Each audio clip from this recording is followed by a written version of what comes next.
ನಾನೇ 4ನೇ ವಾರ್ಡ್ ಅಭ್ಯರ್ಥಿ ಪಕ್ಷೇತರ. ಹಿಂದೂ ಮುಸ್ಲಿಮ್ಸ್ ಮತದಾರರಿಗೆ ಎಲ್ಲ ಧನ್ಯವಾದ ಹೇಳ್ತಾ ಇದ್ದೀನಿ. ಇಂತ ಮಳಿ ಇದ್ರು ನನ್ಗೆ ಮತದಾನ ಮಾಡಿದ್ದಾರೆ. ಎಲ್ಲ ಕಾರ್ಯಕರ್ತರು 17 ದಿವಸದಿಂದ ನನ್ನ ಹಿಂದೆ ಮಳಿ ಆಗ್ಲಿ ಕತ್ಲಾಗ್ಲಿ ಏನಾಗ್ಲಿ ಇಷ್ಟು ನನ್ನ ಜೊತೆ ಓಡಾಡಿ ಎಲ್ಲ ಸೇರಿ ನನ್ಗೆ ಹೆಲ್ಪ್ ಮಾಡಿದಾರ.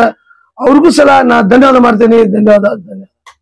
ವಾರ್ಡ್ನ್ಯಾಗ ಟೋಟಲ್ ಮತದಾನ 835 ಇದಾವ. ಆದ್ರೂ ಈಗ ಮತದಾನ ಆಗಿದೆ 726 ಮತದಾನ ಆಗಿದೆ.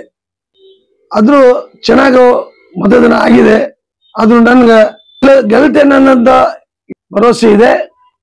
ಎಲ್ಲರೂ ಹಿಂದೂ ಬಾಂಧವರು ಮುಸ್ಲಿಮ್ಸ್ ಎಲ್ಲ ಸೇರಿ ನನಗೆ ಮತದಾನ ಕೊಟ್ಟಿದ್ದಾರೆ. ಅವ್ರಿಗೆ ಇನ್ನೂ ಸದಾ ಧನ್ಯವಾದ ಮಾಡ್ತೇನೆ. ಧನ್ಯವಾದ.